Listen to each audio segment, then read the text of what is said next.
Semoga jangan lupa jadi isteri yang misali.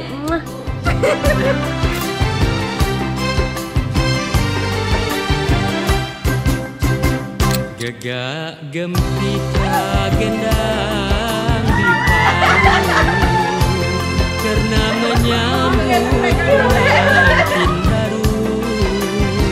Seri-seri cahaya hai naik ke muka, tak ubahlah pinang dibelah dua.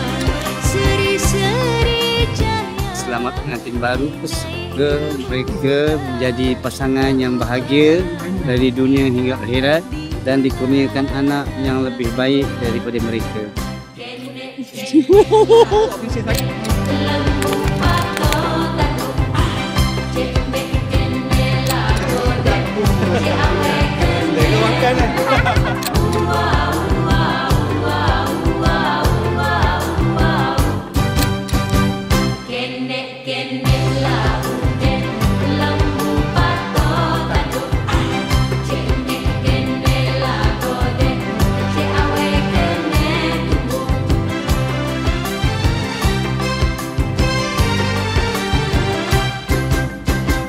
Pengantin bersanding sambil menjeling, sudah menjeling tersenyum pula.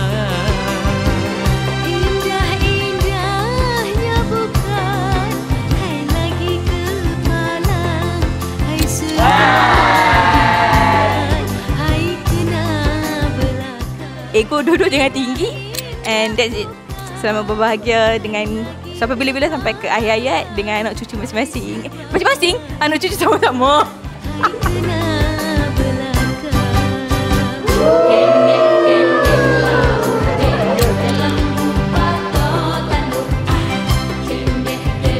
Abang, Mama ucapkan selamat pengantin baru pada abang dan juga Hanis. Dan Mama doakan semoga abang jadi seorang suami yang terbaik buat Hanis. Mama doakan semoga kekal hingga ke akhir hayat lah, hingga ke jannah insyaAllah.